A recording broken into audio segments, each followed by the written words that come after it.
আসসালামু আলাইকুম। হাই বন্ধুরা, শুভ সকাল। তোমরা সবাই কেমন আছো? আশা করি যে যেখানে আছো আল্লাহর মতো ভালো আছো, সুস্থ আছো। আর বন্ধুরা, আমি ভালো নেই বলতেও আর ভাল লাগে না। আমার জন্য দোয়া করো সবাই। মানে এগুলো অ্যাকচুয়ালি বলতে নাই, তারপরে বলতে হয় যেহেতু তোমরা আমার পরিবার, আমার ফ্যামিলির মতো, তোমরা আমার সাথে জড়িত আছো। আমি তোমাদের সাথে দুঃখ সুখ শেয়ার করে একটু মনটাকে হালকা করতে পারি, তো এই জন্য তোমরা সাথে সব কিছু শেয়ার করি। তোমরা যদি কেউ কিছু মনে করো আমারে কমেন্ট করে জানাই, আমার ভুল ত্রুটি হলে আমারে ক্ষমার দৃষ্টিতে দেখো। ভালো মন্দ জানায়, তোমরা কেউ জানো না, প্লিজ আমার ভিডিওটা সবাই দেখবা, লাইক দিবা, কমেন্ট করবা, শেয়ার করবা, ঠিক আছে? আর অন্যরা দেখার সুযোগ করে দিবা। তো এই পৃথিবী মানুষগুলা বড়ই স্বার্থপর। কিছু দুঃখ সুখ ভালো মন্দ নিয়ে আজকে ভিডিওটা তোমাদের সাথে একটু শেয়ার করি। তো মানুষ মাত্রাই তো ভুল, তাই না? ভুল তো আর শয়তানে করে না, ভুল তো মানুষই করে। সংশোধন আবার মানুষই করে, ক্ষমাও মানুষই করে। আল্লাহও ভুল করলে ক্ষমা করে, আর আমরা তো মানুষ।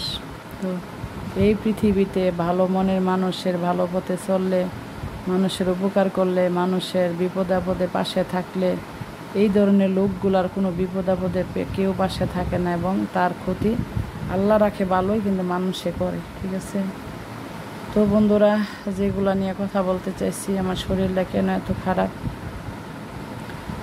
বললাম না যে আমার মা নাই, বাবা নাই, আমার ছেলে সারা আমার এই পৃথিবীতে আপন বলতে কেউ নাই। কারণ সবাই যারা আছে স্বার্থপর। সব কিছু দিতে পারলে সবার কাছে ভালো, না দিতে পারলে কারোর কাছে ভালো না। তো দিয়া নিয়া কতদিন কার মন জয় করা যায়? তো তার চেয়ে দূরে থাকাই ভালো। তো কথায় আছে না, আমরা বাঙালি বুঝি সব কিছু হারাইয়া বুঝি, থাকতে কেউ বুঝি না। কারণ বাবারে মারে অনেক সম্মান করছি, অনেক দেখশন করছি মা বাবারে, কিন্তু তারপরে মনে হয় কোথাও জানে একটু শূন্যতা রয়ে গেছে। মনে হয় আরেকটু করতে পারতাম, আরও করতাম, কেমন লাগতেছে হারাইয়া, কিন্তু থাকতে এতটা বুঝছি না। এখন বুঝি মা নাই, বাবা নাই, মা ছাড়া বাবা ছাড়া পৃথিবীতে কারো কাছে কোনো মূল্য নেই। তো বন্ধুরা, দুঃখের সাথে বলতে হয়, বলতে আমার অনেক কষ্ট হইতেছে, তারপরে বলি। তো আমি তো জীবনে বন্ধুরা কারো কোনো ক্ষতি করি নাই। আমি বুঝের হয়েছি পর থেকে আমার এতটুকু বয়সে আমি যতটুকু পারছি মানুষের আনন্দ সান্ত্বনা দিছি।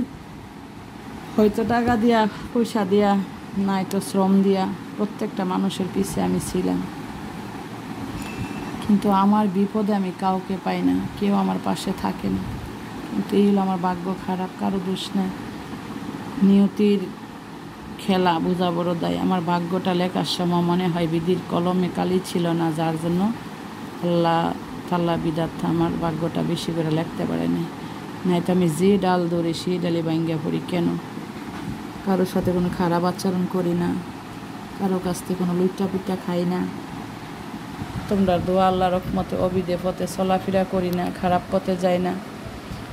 তো যতটুকু আল্লাহ ভাগ্যে লেখছে, জামাইয়ের ইনকাম যতটুকু আছে ততটুকু দিয়ে আল্লাহ যতটুকু খাওয়া, তাতে আল্লাহর কাছে লাখ লাখ শুকরিয়া। ভালো খাই, মন্দ খাই, হালাল খাই, নিজের মতো খাই, কিন্তু কারো তো জ্বালাই না, পোড়াই না। কিন্তু আমি জানি যে অমুকে আমার খারাপটা করতেছে, তারপর আমি তার খারাপ করি না। কিন্তু বন্ধুরা, দীর্ঘদিন যাবত আমি অসুস্থ, অনেক ওষুধ খাইতেছি, কিন্তু কোনো কাজ হইতেছে না। খাবার অনেক নিয়ন্ত্রণে বাইসা খাই, ভালো ভালো খাবার খাই, যেগুলা খাইলে শরীর স্বাস্থ্য ভালো থাকবে ওগুলাই খাই। তো এত কিছু সেফটি করে চলার পরে আমার এরকম কেন? প্রত্যেক দিন আমি অসুস্থ হয়ে থাকি।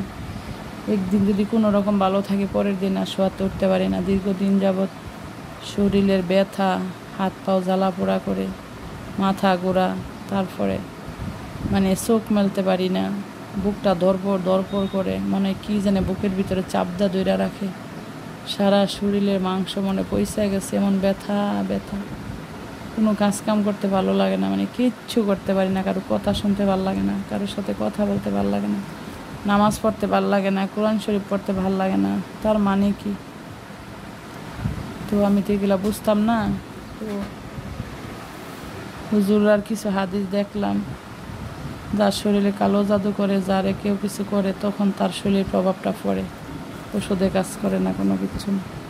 তো ঠিক আমি এরকম দিনে দিনে আমি আস্তে আস্তে মানে একদম মানে অসুস্থ, এমন অসুস্থ হইতেছি, আমি যে কারোর সাথে কথা বলবো ওই শক্তিটা আমি পাই না। তো যাই হোক, তোমরা যারা আছে আমার জন্য দোয়া করো, আল্লাহ যেন আমাকে সুস্থ রাখে, ভালো রাখে, শত্রুদের হাত থেকে যেন আল্লাহ আমাকে রক্ষা করে।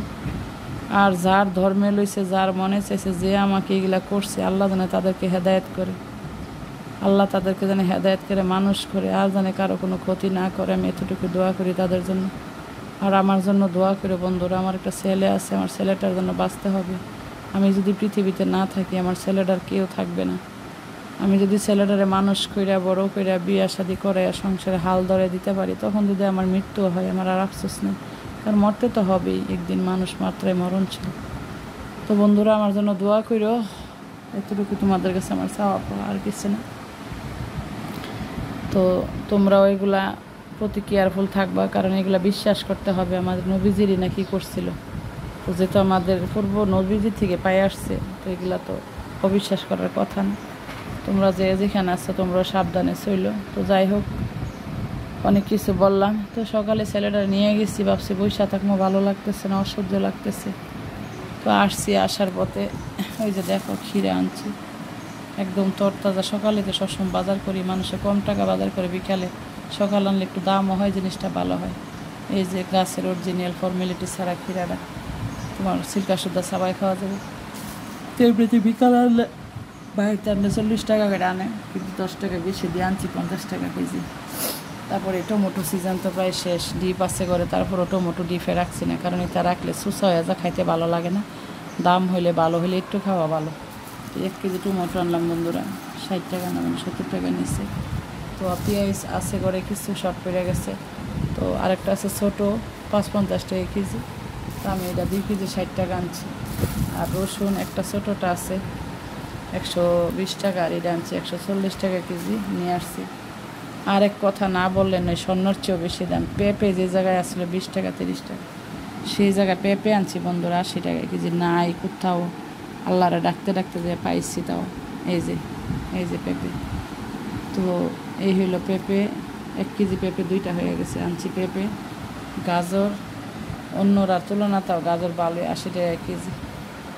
হ্যাঁ, 40 টাকা আনছি আধা কেজি। আর এই জিনিসটা তো তোমরা সবাই চেনো, ক্যাপসিকাম তো সবাই চেনো, ক্যাপসিকাম এটা অনেক দাম, 550 টাকা কেজি। নাই তো ওরাও আনে দূরের থেকে, কুমিল্লার থেকে না জানে ঢাকার থেকে আনে বললো। তো এখানে 400 গ্রামটা কত জানে হয়েছে, 500 টাকা কেজি ধরছে, 200 কত জানে রাখছে মনে হয় এরকম। আর এই বড়ি আনলাম, এটা আনছি না 20 টাকার, হাফ কেজিতে কম।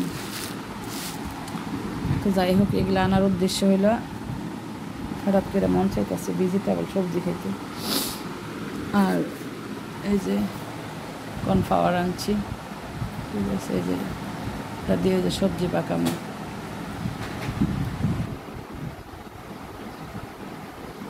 এটা দিয়ে সবজি পাকামো। তো এই হলো কথা। যাই হোক বন্ধুরা, তো এখন এগুলা নিয়ে আর মুরগির বুকের মাংস সবজি পাকামো, যদি পাকের সময় পারি ভিডিও করতে তো করবো, আর নাই তো সারছেই। তো বন্ধুরা, তোমরা সবাই আমার জন্য দোয়া করবো, আমি যাতে সুস্থ থাকি, ভালো থাকি, আমার ছেলেটা নিয়ে। আমিও দোয়া করি তোমরা যে যেখানে আসো সুস্থ থাকবা, ভালো থাকবা, তোমাদের নিজের প্রতি খেয়াল রাখবা। আমার মতো কেমন যদি হোক, আগে থেকে চিকিৎসা করবা, নয়তো কবিরাজ দেখাইবা। আমি তো এরকম কাউকে চিনি না, আমি কোথায় যাবো, কার কাছে যাবো, কাকে দেখাবো বুঝতেছি না। আল্লাহরে ডাকতেছি, আল্লাহ যদি মাফ করে আমাকে।